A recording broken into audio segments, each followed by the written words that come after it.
Hi ಸ್ನೇಹಿತರೆ, ನಮಸ್ಕಾರ. Gurudev IAS & KS academy ಧಾರವಾಡಕ್ಕೆ ತಮಗೆಲ್ಲರಿಗೂ ಸ್ವಾಗತ. ಆನ್ಲೈನ್ ತರಗತಿಗಳಿಗೆ ಗ್ರೂಪ್ ಸಿ ಕ್ವೆಶ್ಚನ್ ಪೇಪರ್ ಸಂಬಂಧಪಟ್ಟಂತೆ ಭೂಗೋಳಶಾಸ್ತ್ರದ ಮುಂದುವರಿದ ಪ್ರಶ್ನೆ ಪತ್ರಿಕೆಗಳ ವಿವರಣೆಯೊಂದಿಗೆ ಚರ್ಚಿಸೋಣ. ಮೊದಲನೇದಾಗಿ ಕಂಡುಬರುವಂಥ ಪ್ರಶ್ನೆ ಹೀಗಿದೆ: ಮುಟ್ಟುಗುಳ್ಳ ಭೌಗೋಳಿಕ ಸಂಕೇತ ಪ್ರಮಾಣ ಪತ್ರವನ್ನು ಭೌಗೋಳಿಕ ಸಂಕೇತ ನೋಂದಣಿ ಕಚೇರಿಯು ಪ್ರದಾನವೆನಿಸಿದೆ. ಮುಟ್ಟುಗುಳ್ಳ ಇದು ಯಾವುದರ ಸ್ಥಳೀಯ ವೈವಿಧ್ಯವಾಗಿದೆ? ಪ್ರಶ್ನೆ ನೋಡ್ರಿ ಎಷ್ಟು ಲೆಂತ್ ಅದಿದೆ. ಮುಟ್ಟುಗುಳ್ಳ ಭೌಗೋಳಿಕ ಸಂಕೇತ ಪ್ರಮಾಣ ಪತ್ರವನ್ನು ಭೌಗೋಳಿಕ ಸಂಕೇತ ನೋಂದಣಿ ಕಚೇರಿಯು ಪ್ರದಾನವೆನಿಸಿದೆ. ಅಂದ್ರೆ ಮುಟ್ಟುಗುಳ್ಳ ಅನ್ನುವಂಥದಕ್ಕೆ ಏನಾಗಿದೆ, ಭೌಗೋಳಿಕ ಮಾನ್ಯತೆ ಸಿಕ್ಕದ GIT ಆಗಿ. ಇದು ಯಾವುದರ ಸ್ಥಳೀಯ ವೈವಿಧ್ಯವಾಗಿದೆ, ಯಾವ ಪ್ರದೇಶದೊಳಗೆ ಇದು ಫೇಮಸ್ ಅದ ಅಂತ ಪ್ರಶ್ನೆ ಕೇಳಿರ್ತಾನೆ. ಅದರ ಉತ್ತರಗಳು ಹೀಗಿವೆ: ಎ ಹಲಸಿನ ಹಣ್ಣು, ಬಿ ಟೊಮಾಟೊ, ಸಿ ಬದನೆಕಾಯಿ, ಡಿ ಸೀಬೆ ಹಣ್ಣು. ಇವುಗಳು ಕೊಟ್ಟಿರುವಂಥ ಉತ್ತರ. ಹಾಗಾದರೆ ಸರಿಯಾದ ಉತ್ತರ ಯಾವುದಾಗ್ತದೆ? ಬದನೆಕಾಯಿ. ಇದು ಮುಟ್ಟುಗುಳ್ಳ ಅನ್ನುವಂಥದ್ದು ಬದನೆಕಾಯಿಯ ಒಂದು ವಿಧವಾಗಿದೆ ಅಂತೇಳಿ ನೋಡ್ಕೊಂಡು ಬರ್ತೀವಿ. ಈ ಮುಟ್ಟುಗುಳ್ಳ ಬದನೆಕಾಯಿ ಎಲ್ಲಿ ಕಂಡು ಬರ್ತದ ಅಂತೇಳಿ ನೋಡೋದಾದ್ರೆ ಉಡುಪಿ ಜಿಲ್ಲೆಯೊಳಗೆ ಫೇಮಸ್ ಅದ ರೀ. ಈ ಉಡುಪಿ ಜಿಲ್ಲೆಯ ಮುಟ್ಟುಗುಳ್ಳ ಬದನೆಕಾಯಿಗೆ ಏನಾಗ್ತದೆ, GI ಟ್ಯಾಗ್ ಅನ್ನುವಂಥದ್ದು ದೊರೀತದ. ಇದು ಯಾವ ರಾಜ್ಯಕ್ಕೆ ಸಂಬಂಧಪಟ್ಟಂತೆ GI ಟ್ಯಾಗ್ ಆಗಿದೆ ಅಂತಂದ್ರೆ ಕರ್ನಾಟಕ ಸ್ಟೇಟಿಗೆ ಸಂಬಂಧಪಟ್ಟಂತೆ GI ಟ್ಯಾಗ್ ಆಗಿದೆ. ಆಲ್ರೆಡಿ ನಾವು ಓಲ್ಡ್ ಕ್ವೆಶ್ಚನ್ ಪೇಪರ್ ಡಿಸ್ಕಷನ್ ಮಾಡುವಂತಹ ಸಮಯದೊಳಗೆ GI ಟ್ಯಾಗ್ ಬಗ್ಗೆ ಸಂಪೂರ್ಣವಾಗಿ ಒಂದು ಕ್ಲಾಸ್ ಮಾಡಿದ್ವಿ. ಅದು ಒಂದು ಸಲ ನೀವು ಗಮನಿಸ್ಕೊಂಡು ಬರಬೇಕು. ಅದರ ಜೊತೆಗೆ ಈ ಬದನೆಕಾಯಿ ಅನ್ನುವಂಥದ್ದು ಮುಟ್ಟುಗುಳ್ಳ ಯಾವುದು ಜಿಲ್ಲೆಯೊಳಗೆ ಫೇಮಸ್ ಅದ? ಉಡುಪಿ ಜಿಲ್ಲೆಯೊಳಗೆ ಫೇಮಸ್ ಅದ. ಇನ್ನು ಇತರೆ ಆನ್ಸರ್ಗಳೇನಾಗ್ತದೆ, ಇದಕ್ಕೆ ಹೊಂದಾಣಿಕೆಯಾಗುವುದಿಲ್ಲ. ಮುಂದಿನ ಪ್ರಶ್ನೆ: ಈ ಕೆಳಗಿನ ಉಪಕರಣಗಳು ಹಾಗೂ ಅವುಗಳಿಗೆ ಸಂಬಂಧಿಸಿದ ಜೋಡಿಗಳನ್ನು ಪರಿಗಣಿಸಿರಿ. ಕೆಳಗಿನ ಉಪಕರಣಗಳು ಹಾಗೂ ಅವುಗಳಿಗೆ ಸಂಬಂಧಿಸಿದ ಜೋಡಿಗಳನ್ನು ಪರಿಗಣಿಸಿರಿ ಅಂತ ಪ್ರಶ್ನೆ ಇದೆ. ಒಂದು ಕಾಲಮ್ ಒಳಗೆ ಉಪಕರಣಗಳು ಕೊಟ್ಟಿದ್ದಾನೆ, ಇನ್ನೊಂದು ಕಾಲಮ್ ಒಳಗೆ ಅದು ಯಾವುದಕ್ಕೆ ಸಂಬಂಧಪಡ್ತದ ಅಂತ ಕೊಟ್ಟಿದ್ದಾನೆ. ಮೊದಲನೆಯ ಉತ್ತರ ಹೀಗಿದೆ, ಗಮನಿಸ್ರಿ.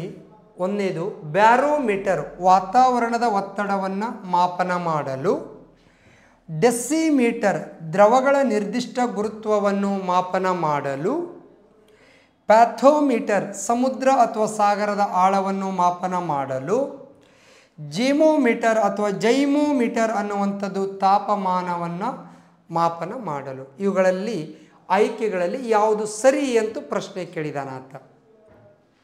ಉತ್ತರಗಳು ಹೀಗಿವೆ: ಆನ್ಸರ್ ಎ ಒಂದು ಮಾತ್ರ ಸರಿ, ಆನ್ಸರ್ ಬಿ 1 ಮತ್ತು 2 ಸರಿ, ಆನ್ಸರ್ ಸಿ 3 ಮತ್ತು 4 ಸರಿ, ಆನ್ಸರ್ ಡಿ 4 ಮಾತ್ರ ಸರಿ. ಯಾವುದು ಸರಿಯಾಗಿ ಹೊಂದಾಣಿಕೆ ಆಗ್ಯದ ಆಗಿಲ್ಲ ಅಂತ ನೋಡಬೇಕು ನಾವು 4 ಕೊಟ್ಟಿರುವಂಥ ಉತ್ತರಗಳಲ್ಲಿ. ಹಾಗಾದರೆ ಇಲ್ಲಿ ಹೊಂದಾಣಿಕೆ ಆಗಿರುವಂಥದ್ದು 3 ಅದ, ಹೊಂದಾಣಿಕೆ ಆಗದೇ ಇರುವಂಥದ್ದು 1 ಅದ. ಅದು ಯಾವುದು ಅನ್ನುವಂಥದ್ದು ಹಾಗೆ ಮೊದಲನೇದು ನೋಡ್ಕೊಂಡು ಬರೋಣ. ಬ್ಯಾರೋಮೀಟರ್ ಅನ್ನುವಂಥದ್ದು ವಾತಾವರಣದ ಒತ್ತಡವನ್ನು ಅಳತೆ ಮಾಡಲು. ಇದು ಸರಿನೋ ತಪ್ಪೋ ಅಂತೇಳಿ ನೋಡೋದಾದ್ರೆ ಸರಿ.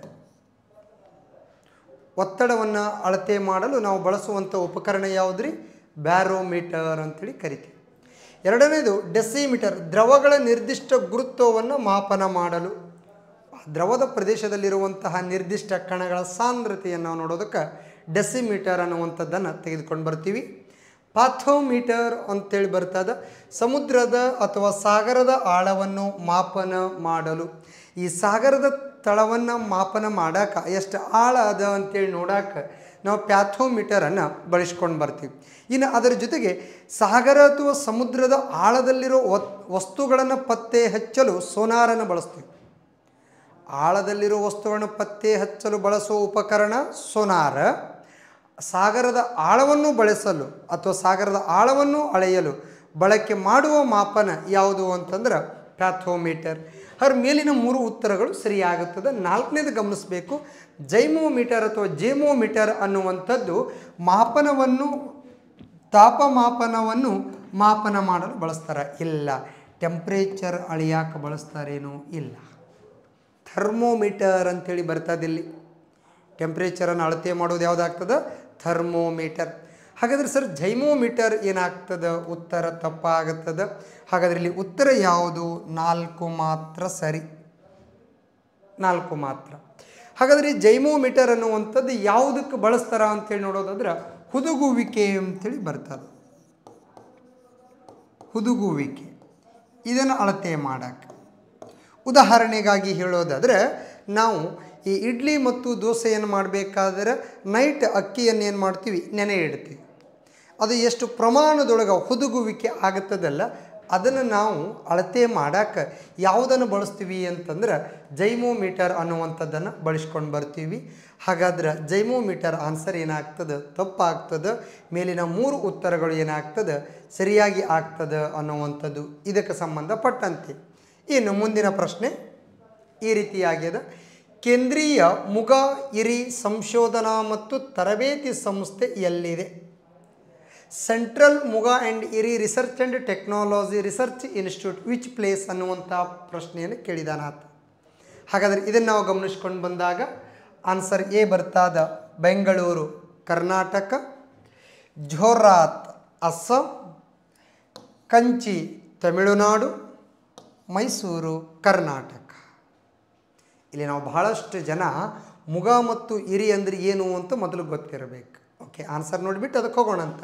ಹಾಗಾದ್ರೆ ಇದಕ್ಕೆ ಸಂಬಂಧಪಟ್ಟಂಥ ಆನ್ಸರ್ ಝೋರಾತ್ ಆಗ್ತದೆ. ಅಸ್ಸಾಮಿನ ಝೋರಾತ್ ಒಳಗೆ ಸೆಂಟ್ರಲ್ ಮುಗ ಆ್ಯಂಡ್ ಇರಿ ರಿಸರ್ಚ್ ಇನ್ಸ್ಟಿಟ್ಯೂಟ್ ಆ್ಯಂಡ್ ಟೆಕ್ನಾಲಜಿ ಸಂಸ್ಥೆ ಏನಾಗ್ತದೆ ರೀ ಕಂಡು ಬರ್ತದ ಅಂಥೇಳಿ ನೋಡ್ಕೊಂಡು ಬರ್ತೀವಿ, ಟ್ರೈನಿಂಗ್ ಸಂಸ್ಥೆ ಅನ್ನುವಂಥದ್ದು. ಹಾಗಾದರೆ ಇಲ್ಲಿ ಈ ಮುಗ ಮತ್ತು ಇರಿ ಯಾವುದರ ಒಂದು ತಳಿಗಳು ಆಗ್ಯಾವ ಅಂತಂದ್ರೆ ರೇಷ್ಮೆ ಅಂಥೇಳಿ ಬರ್ತದೆ. ಈ ರೇಷ್ಮೆಯನ್ನು ಗಮನಿಸಿಕೊಂಡು ಬಂದಾಗ ಇದಕ್ಕೆ ಇನ್ನೊಂದು ಹೆಸರಿನಿಂದ ಕರಿತೀವಿ ರೀ ಹಿಪ್ಪು ನೇರಳೆ ಅಂಥೇಳಿ. ರೇಷ್ಮೆಯ ಇನ್ನೊಂದು ಹೆಸರು ಹಿಪ್ಪು ನೇರಳೆ ಅಂಥೇಳಿ ಕರಿತೀವಿ. ಹಾಗಾದರೆ ಈ ರೇಷ್ಮೆಗೆ ತಳಿಗಳು ಅಂಥೇಳಿ ಬರ್ತವೆ ಸರ್. 4 ತಳಿಗಳಾಗುತ್ತವೆ ರೀ. 1 ಮುಗ, 2 ಮಲ್ಬರಿ, 3 ಟಸ್ಸ, 4 ಇರಿ. ಮುಗ, ಮಲ್ಬರಿ, ಟಸ್ಸ, ಇರಿ 4 ತಳಿಗಳು ಯಾವುದಕ್ಕೆ ಸಂಬಂಧಪಡ್ತದ? ರೇಷ್ಮೆಗೆ ಸಂಬಂಧಪಡ್ತದ. ಹಾಗಾದ್ರೆ ಈ ಮುಗ ಮತ್ತು ಮಲ್ಬರಿ ಅನ್ನುವಂಥದ್ದು ಫೇಮಸ್ ಆಗಿ ನಾವೇನು ಮಾಡ್ತೀವಿ? ಬೆಳಿತೀವಿ ಅನ್ನುವಂಥದ್ದು. ಈ ರೇಷ್ಮೆಗೆ ಸಂಬಂಧಪಟ್ಟಂತೆ ಅತಿ ಹೆಚ್ಚು ರೇಷ್ಮೆಯನ್ನು ಉತ್ಪಾದಿಸುವ ರಾಜ್ಯ ಕರ್ನಾಟಕ ಆಗ್ತದೆ ಭಾರತ ದೇಶದೊಳಗೆ. ಇನ್ನು ರೇಷ್ಮೆಗೆ ಸಂಬಂಧಪಟ್ಟಂತೆ ಒಂದು ಪ್ರಶ್ನೆ ಹೈಯೆಸ್ಟ್ ನಮಗೆ ರಿಪೀಟೆಡ್ ಆಗಿದೆ ಮತ್ತು ಫಿಕ್ಸ್ ಪ್ರಶ್ನೆ ಆಗ್ಯದ. ಭಾರತ ಮತ್ತು ಚೀನಾ ನಡುವಿನ ಪ್ರಾಚೀನ ರೇಷ್ಮೆ ಹೆದ್ದಾರಿ ಮಾರ್ಗ ಯಾವ ಕಣಿವೆಯ ಮೂಲಕ ನಡೀತಾ ಇತ್ತು ಅಂತ ಕೇಳ್ಯಾನ. ನಥುಲಾ ಕಣಿವೆ. ಪ್ರಾಚೀನ ಸಿಲ್ಕ್ ರೋಡ್ ಯಾವುದರ ಮೂಲಕ ಹೋಗ್ತಿತ್ತು? ಈ ನಥುಲಾ ಕಣಿವೆಯಿಂದ ಹೋಗ್ತಿತ್ತು. ಯಾವ್ಯಾವ ದೇಶಗಳ ನಡುವೆ ಈ ವ್ಯಾಪಾರ ಇತ್ತು ಅಂತಂದ್ರೆ ಭಾರತ ಮತ್ತು ಚೀನಾಕ್ಕೆ ಏನಾಗ್ತದೆ? ಸಂಪರ್ಕ ಇತ್ತು.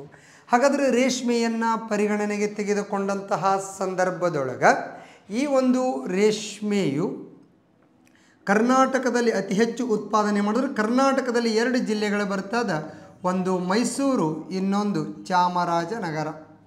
ಇವೆರಡು ರೇಷ್ಮೆ ಬೆಳೆಗೆ ಬಹಳ ಏನದವ್ರಿ ಪ್ರಸಿದ್ಧಿ ಅದಾವ ಅಂತೇಳಿ ನೋಡ್ಕೊಂಡು ಬರ್ತೀವಿ. ಈ ರೇಷ್ಮೆಯ ಸಂಶೋಧನಾ ಸಂಸ್ಥೆ ಎಲ್ಲಿ ಕಂಡು ಬರ್ತದ ಅಂತಂದ್ರೆ ಮೈಸೂರು ಒಳಗಡೆ ಏನಾಗ್ತದೆ? ಕಂಡು ಬರ್ತದೆ.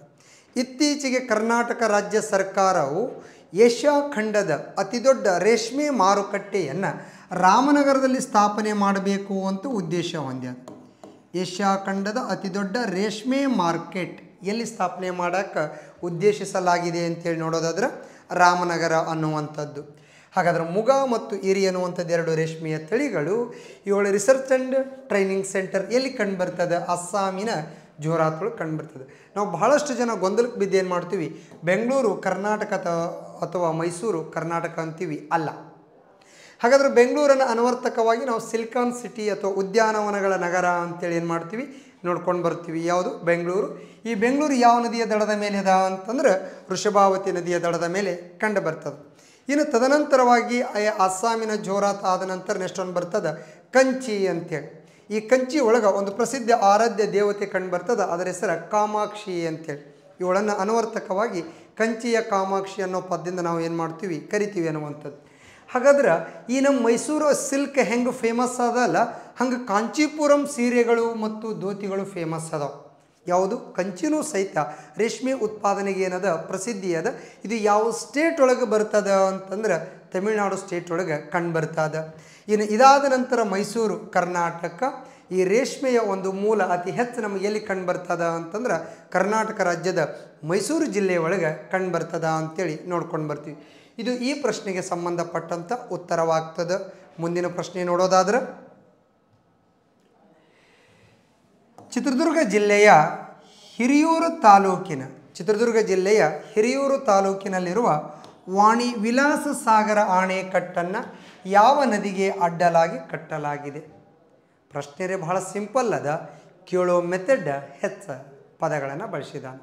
ಏನು ಕೇಳಿದಾನ? ನೇರವಾಗಿ ಹೇಳೋದಾದ್ರೆ ಚಿತ್ರದುರ್ಗ ಜಿಲ್ಲೆಯಲ್ಲಿರುವ ವಾಣಿ ವಿಲಾಸ ಅಣೆಕಟ್ಟು ಯಾವ ನದಿಗೆ ನಿರ್ಮಿಸಲಾಗಿದೆ ಅಥವಾ ಕಟ್ಟಲಾಗಿದೆ? ಹಾಗಾದ್ರೆ ಚಿತ್ರದುರ್ಗ ಜಿಲ್ಲೆಯಲ್ಲಿ ಇರುವಂತಹ ಹರಿಯುವಂತಹ ನದಿಗಳನ್ನ ಒಂದು ಸಲ ನೆನಪಿರಬೇಕಾಗ್ತದೆ ನಮಗೆ. ಹಾಗಾದ್ರೆ ಕೊಟ್ಟಿರುವಂಥ ಉತ್ತರಗಳನ್ನ ಗಮನಿಸ್ಕೊಂಡು ಬರ್ರಿ. A Vedavati, B Netravati, C Hemavati, D Sharavati. ನೋಡ್ರಿ ಎಲ್ಲರೂ ವತಿಗಳಾದಾರ. ವೇದಾವತಿ, ನೇತ್ರಾವತಿ, ಹೇಮಾವತಿ, ಶರಾವತಿ. ಅದರ ಕೊಟ್ಟಿರುವಂಥ ಉತ್ತರಗಳಲ್ಲಿ ಸರಿಯಾದ ಉತ್ತರ ಯಾವುದಾಗ್ತದೆ? ವೇದಾವತಿ. ಕೊಟ್ಟಂಥ ಆನ್ಸರ್ಗಳಲ್ಲಿ ಸರಿಯಾದ ಉತ್ತರ ಯಾವುದಾಗ್ತದೆ ರೀ? ವೇದಾವತಿ ಅಂತೇಳಿ ಆಗ್ತದೆ. ಇದರ ಬಗ್ಗೆ ನಾವು ಗಮನಿಸ್ಕೊಂಡು ಬರೋದಾದ್ರೆ ಏನೇನು ಹೇಳ್ತದೆ ಒಂದೊಂದಾಗಿ ಗಮನಿಸ್ಕೊಂಡು ಬರೋಣ. ವೇದಾವತಿ ಅನ್ನುವಂಥ ನದಿ ಯಾವುದರ ಉಪನದಿಯಾಗಿದೆ ಅಂತಂದ್ರೆ ತುಂಗಭದ್ರಾ ನದಿಯ ಉಪನದಿಯಾಗಿದೆ. ಈ ವೇದಾವತಿ ನದಿಗೆ ಚಿತ್ರದುರ್ಗ ಜಿಲ್ಲೆಯಲ್ಲಿರುವ ಹಿರಿಯೂರು ತಾಲೂಕಿನಲ್ಲಿ ಒಂದು ಡ್ಯಾಮ್ ಕಟ್ಟಿ ಸರ್. ಆ ಡ್ಯಾಮ್ ಹೆಸರು ಏನು ಅಂತೇಳಿ ನೋಡೋದಾದ್ರೆ ಮಾರಿ ಕಣಿವೆ ಯೋಜನೆ ಅಂತೇಳಿ ಕರಿತೀವಿ. ಮಾರಿ ಕಣಿವೆ ಯೋಜನೆ. ನಿಜವಾಗ್ಲೂ ಇದನ್ನು ಮಾರಿ ಕಣಿವೆ ಅಂತ ಕರೆಯುವಂಥ ಬದಲು ಆ ಒಂದು ಕಣಿವೆಯ ಒಳಗೆ ಮಾರಮ್ಮನ ದೇವಸ್ಥಾನ ಅದ. ಹಾಗಾದ್ರೆ ಅದನ್ನು ಕಣಿವೆ ಮಾರಮ್ಮ ಅಂತ ಕರಿತಾರೆ ಲೋಕಲ್ ಜನ. ಬಟ್ ನಾವು ಏನು ಮಾಡ್ತೀವಿ ಅಂತಂದ್ರೆ ಮಾರಿ ಕಣಿವೆ ಅಂತೇಳಿ ಕರ್ಕೊಂಡು ಬರ್ತೀವಿ. ಇನ್ನು ಈ ಮಾರಿ ಕಣಿವೆ ಯೋಜನೆಯನ್ನು ಗಮನಿಸ್ಕೊಂಡು ಬರೋದಾದ್ರೆ ಇದು ಯಾವಾಗ ಸ್ಟಾರ್ಟೆಡ್ ಆಗ್ತದೋ ಅಥವಾ ಯಾವಾಗ ಪ್ರಾರಂಭ ಆಗ್ತದೋ ಅಂತಂದ್ರೆ 1907 ಇದೇನಾಗ್ತದೆ ಈ ಅಣೆಕಟ್ಟು ಅನ್ನುವಂಥದ್ದು ಕಂಡು ಬರ್ತದೆ. 1898-99ರಿಂದ 1907 ಈ ಅಣೆಕಟ್ಟಿನ ನಿರ್ಮಾಣದ ಅವಧಿ ಆಗುತ್ತದೆ. ಇದು ಫೈನಲ್ ಆಗಿ ಈ ಅಣೆಕಟ್ಟು ಅಂದಿನ ಮೈಸೂರು ಸಂಸ್ಥಾನದ ಆಳ್ವಿಕೆಗೆ ಒಳಪಟ್ಟೇನಾಗ್ತದೆ ನಿರ್ಮಾಣ ಆಗುತ್ತದೆ. ಈ ಮಾರಿ ಕಣಿವೆ ಯೋಜನೆಯು ಕರ್ನಾಟಕದ ಪ್ರಥಮ ವಿವಿಧೋದ್ದೇಶ ನದಿ ಕಣಿವೆ ಯೋಜನೆಯಾಗಿದೆ. ಆದರೆ ನಮಗೆ ಮಾರಿ ಕಣಿವೆಗಿಂತ ಅತಿ ಹೆಚ್ಚಾಗಿ ನೆನಪಿರೋದು KRS ಡ್ಯಾಮ್ ನೆನಪಿರಬೇಕು. KRS ಡ್ಯಾಮ್ ಅನ್ನುವಂಥದ್ದು 1911ರಿಂದ ನಮ್ಮ ಪ್ರಾರಂಭ ಆಗುತ್ತದೆ. ಇದು 1907 ಏನಾಗ್ತದೆ ಕಂಪ್ಲೀಟ್ ಆಗ್ತದೆ ಅನ್ನುವಂಥದ್ದು. ಹೀಗಾಗಿ ಕರ್ನಾಟಕದ ಮೊಟ್ಟ ಮೊದಲ ವಿವಿಧೋದ್ದೇಶ ನದಿ ಕಣಿವೆ ಯೋಜನೆ ಯಾವುದು ಅಂತಂದ್ರೆ ಚಿತ್ರದುರ್ಗ ಜಿಲ್ಲೆಯ ಹಿರಿಯೂರು ತಾಲೂಕಿನಲ್ಲಿರುವ ಮಾರಿ ಕಣಿವೆ ಯೋಜನೆ ಯಾವ ನದಿಗೆ ಸಂಬಂಧಪಡ್ತದ ಅಂದ್ರೆ ವೇದಾವತಿ ನದಿಗೆ ಸಂಬಂಧಪಡ್ತದ. ಇನ್ನು ಈ ಮಾರಿ ಕಣಿವೆ ಯೋಜನೆ ಅನ್ನುವಂಥದ್ದು ಗಮನಿಸಿಕೊಂಡು ಬಂದಾಗ ಈ ಅಣೆಕಟ್ಟಿನ ಹಿನ್ನೀರು ನೋಡಲು ನಮಗೆ ಹೇಗೆ ಕಂಡು ಬರ್ತದ ಅಂತಂದ್ರೆ ಭಾರತದ ನಕಾಶೆಯಂತೆ ಕಾಣುವುದು. ಯಾವ ಅಣೆಕಟ್ಟಿನ ಹಿನ್ನೀರು ನೋಡಲು ಭಾರತದ ನಕಾಶೆಯಂತೆ ಕಾಣುವುದು ಅಂತ ಪ್ರಶ್ನೆ ಕೇಳಿದ್ರೆ ಮಾರಿ ಕಣಿವೆ ಅಣೆಕಟ್ಟಿನ ಹಿನ್ನೀರು ನೋಡಲು ಭಾರತದ ನಕಾಶೆಯಂತೆ ಕಾಣುವುದು. ಈ ಅಣೆಕಟ್ಟಿನ ಹಿನ್ನೀರಿಗೆ ಅನ್ವರ್ಥಕವಾಗಿ ಒಬ್ಬರ ಹೆಸರಿಟ್ಟಿವಿ. ಅದು ಯಾರ ಹೆಸರ ಅಂತಂದ್ರೆ ವಾಣಿ ವಿಲಾಸ ಸಾಗರ ಜಲಾಶಯ ಅಂಥೇಳಿ ಕರ್ಕೊಂಡು ಬರ್ತೀವಿ. ಇದು ವೇದಾವತಿ ನದಿಗೆ ಸಂಬಂಧಪಟ್ಟಿರುವಂಥದ್ದು. ಇನ್ನು ಹೇಮಾವತಿ ಅಂತ ಒಂದು ನದಿ ಬರ್ತಾದ್ರಿ. ಈ ಹೇಮಾವತಿ ನದಿಯನ್ನು ಪರಿಗಣನೆಗೆ ತೆಗೆದುಕೊಂಡಂಥ ಸಂದರ್ಭದಲ್ಲಿ ಇದು ಕಾವೇರಿ ನದಿಯ ಎಡದಂಡೆಯ ಉಪನದಿಯಾಗುತ್ತದೆ. ಈ ಹೇಮಾವತಿ ನದಿಗೆ ಹಾಸನ ಜಿಲ್ಲೆಯಲ್ಲಿ ಗೋರೂರು ಅನ್ನುವಂಥ ಸ್ಥಳದೊಳಗೆ ಏನು ಮಾಡ್ತೀವಿ ರೀ ಅಣೆಕಟ್ಟು ಕಟ್ತೀವಿ. ಗೋರೂರು ಡ್ಯಾಮ್ ಅಂತೇಳಿ ಹೇಮಾವತಿ ಅನ್ನುವಂಥ ನದಿಗೆ. ಈ ಹೇಮಾವತಿ ನದಿಗೆ ಒಂದು ಉಪನದಿ ಬರ್ತದೆ. ಅದರ ಹೆಸರು ಯುಗಚಿ ಅಥವಾ ಬದ್ರಿ ಅಂಥೇಳಿ. ಈ ಯುಗಚಿ ಅಥವಾ ಬದ್ರಿ ನದಿಯ ದಡದ ಮೇಲೆ ನಮ್ಮ ಐತಿಹಾಸಿಕ ನಗರ ಕಂಡು ಬರ್ತದೆ. ಯಾವುದು ಅಂತಂದ್ರೆ ಬೇಲೂರು ಕಂಡು ಬರ್ತದೆ. ಅಲ್ಲಿ ಒಬ್ಬ ಆರಾಧ್ಯ ದೈವ ಅದನ, ಅವನ ಹೆಸರು ಚನ್ನಕೇಶವ ಅಂತೇಳಿ ಕರ್ಕೊಂಡು ಬರ್ತೀವಿ. ಬೇಲೂರಿನ ಚನ್ನಕೇಶವ ಯುಗಚಿ ಅಥವಾ ಬದ್ರಿ ನದಿಯ ದಡದ ಮೇಲೆ ಕಂಡು ಬರ್ತಾನ. ಈ ಬದ್ರಿ ಅಥವಾ ಯುಗಚಿ ನದಿ ಯಾವ ನದಿಯ ಉಪನದಿಯಾಗಿದೆ? ಹೇಮಾವತಿ ನದಿ. ಹೇಮಾವತಿ ನದಿಯು ಕಾವೇರಿ ನದಿಯ ಉಪನದಿಯಾಗಿದೆ. ಕಾವೇರಿಗೆ ಹೇಮಾವತಿ, ಹೇಮಾವತಿಗೆ ಯುಗಚಿ. ಇನ್ನು ಇದಕ್ಕೆ ನಿರ್ಮಿಸಿರುವ ಆಣೆಕಟ್ಟು ಗೋರೂರು ಡ್ಯಾಮ್. ನೆಕ್ಸ್ಟ್ ಒಂದು ಕಂಡುಬರ್ತದ ನೇತ್ರಾವತಿ ಅನ್ನುವಂಥದ್ದು. ಚಿಕ್ಕಮಗಳೂರು ಜಿಲ್ಲೆಯಲ್ಲಿ ಹುಟ್ಟಿ ದಕ್ಷಿಣ ಕನ್ನಡ ಜಿಲ್ಲೆಯಲ್ಲಿ ಎಂಡ ಆಗುತ್ತದೆ. ಈ ನೇತ್ರಾವತಿ ಅನ್ನುವಂಥ ನದಿಯನ್ನು ಪರಿಗಣನೆಗೆ ತೆಗೆದುಕೊಂಡಾಗ ಇವಳಿಗೆ ಒಂದು ಯೋಜನೆ ಕೈಗೊಂಡಿವ್ರಿ. ಅದರ ಹೆಸರು ಏನು ಅಂತಂದ್ರೆ ಎತ್ತಿನ ಹೊಳೆ ಯೋಜನೆ. ನೇತ್ರಾವತಿ ನದಿ. ಈ ಎತ್ತಿನ ಹೊಳೆ ಯೋಜನೆಯಿಂದ ಯಾರು ಉಪಯೋಗ ಪಡೆದುಕೊಳ್ತಾರ ಅಂತಂದ್ರೆ ಬೆಂಗಳೂರು, ಚಿಕ್ಕಬಳ್ಳಾಪುರ, ಕೋಲಾರ, ರಾಮನಗರ, ಬೆಂಗಳೂರು, ಕೋಲಾರ, ಚಿಕ್ಕಬಳ್ಳಾಪುರ, ತುಮಕೂರು, ಹಾಸನ ಜಿಲ್ಲೆಗಳಿಗೆ ಕುಡಿಯುವ ನೀರಿನ ಪೂರೈಕೆ. ಬೆಂಗಳೂರು, ಚಿಕ್ಕಬಳ್ಳಾಪುರ, ಕೋಲಾರ, ತುಮಕೂರು ಮತ್ತು ಹಾಸನ ಜಿಲ್ಲೆಗಳಿಗೆ ಕುಡಿಯುವ ನೀರಿನ ಪೂರೈಕೆ. ಮುಖ್ಯವಾಗಿ ಯಾವ ನಗರಕ್ಕೆ ನೀರು ಪೂರೈಕೆ ಆಗ್ತದೆ ಅಂತಂದ್ರೆ ಬೆಂಗಳೂರು ನಗರಕ್ಕೆ ಕುಡಿಯುವ ನೀರಿನ ಪೂರೈಕೆ ಆಗುತ್ತದೆ. ಆ ಯೋಜನೆಯ ಹೆಸರು ಬರ್ತಾದ ಎತ್ತಿನ ಹೊಳೆ ಯೋಜನೆ. ಇನ್ನೆಷ್ಟೊಂದು ಕಂಡುಬರುವಂಥದ್ದು ಶರಾವತಿ ನದಿ.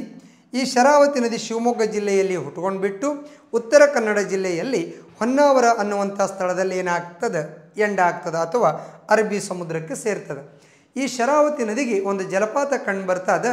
ಅದರ ಹೆಸರು ಜೋಗ ಜಲಪಾತ. ಇನ್ನು ಶರಾವತಿ ನದಿಗೆ ಕೈಗೊಂಡಿರುವ ಆಣೆಕಟ್ಟು ಯಾವುದದ ಅಂತೇಳಿ ನೋಡೋದಾದ್ರೆ ಲಿಂಗನಮಕ್ಕಿ ಜಲಾಶಯ. ಈ ಲಿಂಗನಮಕ್ಕಿ ಜಲಾಶಯ ಶಿವಮೊಗ್ಗ ಜಿಲ್ಲಾದೊಳಗೆ ಕಂಡುಬರ್ತದೆ. ಅತಿ ಹೆಚ್ಚು ನೀರಿನ ಸಂಗ್ರಹ ಸಾಮರ್ಥ್ಯ ಹೊಂದಿರುವ ಆಣೆಕಟ್ಟು ಯಾವುದು ಅಂತೇಳಿ ನೋಡೋದಾದ್ರೆ ಲಿಂಗನಮಕ್ಕಿ ಜಲಾಶಯ. ಈ ಯೋಜನೆಗೆ ಒಳಪಟ್ಟು ಇಲ್ಲಿ ಇನ್ನೊಂದು ಜಲವಿದ್ಯುತ್ ಘಟಕ ಹೈಡ್ರೋ ಎಲೆಕ್ಟ್ರಿಕಲ್ ಪವರ್ ಕಂಡುಬರ್ತದೆ. ಅದರ ಹೆಸರು ಮಹಾತ್ಮ ಗಾಂಧಿ ಜಲವಿದ್ಯುತ್ ಘಟಕ. ಯಾವ ನದಿಗೆ ಆಗ್ತದೆ ಅಂತಂದ್ರೆ ಶರಾವತಿ ನದಿಗೆ ಸಂಬಂಧಪಡ್ತದೆ. ಇಷ್ಟು ಈ ಪ್ರಶ್ನೆಗೆ ಸಂಬಂಧಪಟ್ಟಂಥ ಉತ್ತರಗಳು. ಮುಂದಿನ ಪ್ರಶ್ನೆ ನೋಡೋದಾದ್ರೆ ಅಂತರರಾಜ್ಯ ನದಿ ನೀರಿಗೆ ಅಥವಾ ನದಿ ಕಣಿವೆಗೆ ಸಂಬಂಧಿಸಿದ ವಿವಾದದ ಸಂದರ್ಭದಲ್ಲಿ ಅದರ ವಿಶೇಷ ತೀರ್ಪು ನೀಡಿಕೆಯ ಅಧಿಕಾರ ಇವರಿಗೆ ಇರುತ್ತದೆ. ಎರಡು ರಾಜ್ಯಗಳ ನಡುವೆ ನದಿ ವಿವಾದ ಉಂಟಾದಾಗ ಅದಕ್ಕೆ ಸಂಬಂಧಪಟ್ಟಂತಹ ತೀರ್ಪು ಯಾರು ನೀಡ್ತಾರ ಅಂತ ಪ್ರಶ್ನೆ. ಉದಾಹರಣೆಗಾಗಿ ಕರ್ನಾಟಕದಲ್ಲಿ ಕಾವೇರಿ ನದಿ ವಿವಾದ, ಕರ್ನಾಟಕ ಮತ್ತು ತಮಿಳುನಾಡು. ಕರ್ನಾಟಕದಲ್ಲಿ ಮಹದಾಯಿ ನದಿ ವಿವಾದ, ಉದಾಹರಣೆಗಾಗಿ ಗೋವಾ ಮತ್ತು ಕರ್ನಾಟಕ. ಹಾಗಾದರೆ ಇಲ್ಲಿ ಯಾವ್ಯಾವ ಅದಾವ ನೋಡ್ಕೊಂಡು ಬರೋದ್ರ ಉತ್ತರಗಳು: ಎ ಕೇಂದ್ರ ಸರ್ಕಾರ, ಬಿ ಸಂಸತ್ತು, ಡಿ ಭಾರತದ ಸರ್ವೋಚ್ಚ ನ್ಯಾಯಾಲಯ, ಡಿ ಜಲ ಆಯೋಗ. ಕೇಂದ್ರ ಸರ್ಕಾರ ಆಗ್ತದೇನೋ? ಇಲ್ಲ, ಅಂತಿಮ ತೀರ್ಪು ನೀಡೋದು ಆಗೋದಿಲ್ಲ. ಎರಡನೆಯದು ಸಂಸತ್ತು ಶಾಸನಗಳನ್ನು ಮಾಡ್ತದೆ. ಮೂರನೆಯದು ಭಾರತದ ಸರ್ವೋಚ್ಚ ನ್ಯಾಯಾಲಯ. ಎಸ್, ನಮ್ಮಲ್ಲಿ ಇರುವಂತಹ ವಿವಾದಗಳಿಗೆ ಅಂತಿಮ ಸಂದರ್ಭದಲ್ಲಿ ತೀರ್ಪು ನೀಡಿಕೆಯ ಅಧಿಕಾರ ಯಾರಿಗದ ಅಂತಂದ್ರೆ ಸರ್ವೋಚ್ಚ ನ್ಯಾಯಾಲಯಕ್ಕದ, ಜಲ ಆಯೋಗ ಅಲ್ಲ. ಆ ಸುಪ್ರೀಂ ಕೋರ್ಟ್ ಅಥವಾ ಕೇಂದ್ರ ಸರ್ಕಾರವು ನದಿ ನೀರಿನ ವಿವಾದದ ಹಂಚಿಕೆಗೆ ಸಂಬಂಧಪಟ್ಟಂತೆ ಸಮಿತಿಗಳನ್ನು ಅಥವಾ ಆಯೋಗಗಳನ್ನು ನೇಮಕ ಮಾಡಬಹುದು. ಆ ಆಯೋಗಗಳು ಸಲ್ಲಿಸಿರುವ ವರದಿಯ ಅನುಸಾರವಾಗಿ ಏನು ಮಾಡ್ತದ, ಅದು ರಿಪೋರ್ಟನ್ನು ಕೊಡ್ತದ ಅಥವಾ ತನ್ನ ತೀರ್ಪನ್ನು ನೀಡ್ತದ ಅನ್ನುವಂಥದ್ದು. ಹಾಗಾದರೆ ಇಲ್ಲಿ ಈ ಸರ್ವೋಚ್ಚ ನ್ಯಾಯಾಲಯ ಅಥವಾ ಸುಪ್ರೀಂ ಕೋರ್ಟ್ಗೆ ಸಂಬಂಧಪಟ್ಟಂತೆ 262ನೆಯ ವಿಧಿಯು ಅಂತರರಾಜ್ಯ ನದಿ ವಿವಾದಕ್ಕೆ ಸಂಬಂಧಪಟ್ಟಿದೆ. ಹಾಗಾದರೆ 262ನೇ ವಿಧಿಯ ಅನುಸಾರವಾಗಿ ಸ್ಥಾಪನೆಯಾಗಿರುವಂಥದ್ದು ಇದು 263ನೇ ವಿಧಿಯ ಅನ್ವಯ ಏನು ಮಾಡ್ತದೆ, ತನ್ನ ವಿಶೇಷವಾದ ತೀರ್ಪನ್ನು ನೀಡಿಕೊಂಡು ಬರ್ತದೆ. ಯಾವುದೇ ಎರಡು ರಾಜ್ಯಗಳ ನಡುವೆ ನದಿಯ ಸಮಸ್ಯೆ ಬಂದಾಗ ಅಥವಾ ವಿವಾದಾತ್ಮಕ ಕತೆ ಉಂಟಾದಾಗ ಅದರ ಅಂತಿಮ ತೀರ್ಪು ನೀಡುವಂಥವ್ರು ಯಾರು ಅಂತಂದ್ರೆ ಸರ್ವೋಚ್ಚ ನ್ಯಾಯಾಲಯ. ಈ ಸರ್ವೋಚ್ಚ ನ್ಯಾಯಾಲಯದ 262 ಮತ್ತು 263ನೇ ವಿಧಿಗಳು ಏನಾಗ್ತದೆ, ಅಂತರ್ರಾಜ್ಯ ನದಿ ವಿವಾದಕ್ಕೆ ಏನಾಗ್ತದೆ, ಸಂಬಂಧಪಡ್ತದೆ. ಹಾಗೆ ಎರಡು ನದಿಗಳು ನಾವಿಲ್ಲಿ ಪ್ರಮುಖವಾಗಿ ನೆನಪಿಡಬೇಕು. ಒಂದು ಕಾವೇರಿ ನದಿ. ಈ ಕಾವೇರಿ ನದಿಯ ಕುರಿತು ಪ್ರಮುಖ ವಿವಾದ ಕರ್ನಾಟಕ ಮತ್ತು ತಮಿಳುನಾಡು. ಆದರೆ ಇವೆರಡನ್ನು ಹೊರತುಪಡಿಸಿ ಇನ್ನೆರಡು ಬರ್ತಾವ, ಕೇರಳ ಮತ್ತು ಪಾಂಡಿಚೇರಿ. ಈ ನಾಲ್ಕರ ನಡುವೆ ಏನಾಗ್ತದೆ ರೀ, ವಿವಾದ ಕಂಡು ಬರ್ತದೆ. ಯಾವುದು ಅಂತಂದ್ರೆ ಕಾವೇರಿ ಬಟ್ ಪ್ರಸ್ತುತವಾಗಿ ಅತಿ ಮುಖ್ಯವಾಗಿ ಯಾವುದು ಅಂತಂದ್ರೆ ಕಾವೇರಿ ನದಿಗೆ ಕೈಗೊಳ್ಳುತ್ತಿರುವ ಮೇಕೆದಾಟು ಯೋಜನೆಯ ಕುರಿತು ವಿರೋಧ ಯಾರ್ದದ ಅಂತಂದ್ರೆ ತಮಿಳುನಾಡು ರಾಜ್ಯದ ವಿವಾದವಿದೆ ಅಥವಾ ವಿರೋಧವಿದೆ. ನೆಕ್ಸ್ಟ್ ಇನ್ನೊಂದು ಬರ್ತದ ಮಹದಾಯಿ ನದಿ. ಈ ಮಹದಾಯಿ ನದಿಗೆ ಕುರಿತು ಯಾರ್ಯಾರು ನಡು ವಿವಾದ ಅಂತಂದ್ರೆ ಕರ್ನಾಟಕ, ಗೋವಾ, ಮಹಾರಾಷ್ಟ್ರ. ಆದರೆ ಈ ಕರ್ನಾಟಕ ರಾಜ್ಯದಲ್ಲಿ ಮಹದಾಯಿ ನದಿಗೆ ಒಂದು ಯೋಜನೆ ಕೈಗೊಳ್ಳಕತ್ತಾರ. ಅದರ ಹೆಸರು ಕಳಸಾ ಬಂಡೂರಿ ನಾಲಾ ಯೋಜನೆ. ಈ ಕಳಸಾ ಬಂಡೂರಿ ನಾಲಾ ಯೋಜನೆಯ ಕುರಿತು ಕರ್ನಾಟಕ ಮತ್ತು ಗೋವಾಗಳ ನಡುವೆ ಏನದರಿ ವಿವಾದ ಅದ. ಈ ಕಳಸಾ ಬಂಡೂರಿ ನಾಲಾ ಯೋಜನೆಯಿಂದ ಹುಬ್ಬಳ್ಳಿ, ಧಾರವಾಡ ನಗರ ಮತ್ತು ಗದಗಿನ ಗಡಿಭಾಗ ಜಿಲ್ಲೆಗಳಿಗೆ ಕುಡಿಯುವ ನೀರಿನ ಪೂರೈಕೆಯ ಉದ್ದೇಶ ಹೊಂದಿದೆ ಅಂತೇಳಿ ನೋಡ್ಕೊಂಡು ಬರ್ತೀವಿ. ಇವುಗಳು ಏನಾಗ್ತದೆ ಅಂತೇಳಿ ನೋಡೋದಾದ್ರೆ ಈ ಒಂದು ಪ್ರಶ್ನೆಗೆ ಸಂಬಂಧಪಟ್ಟಂಥ ಉತ್ತರ ಆಗ್ತದೆ. Thank you.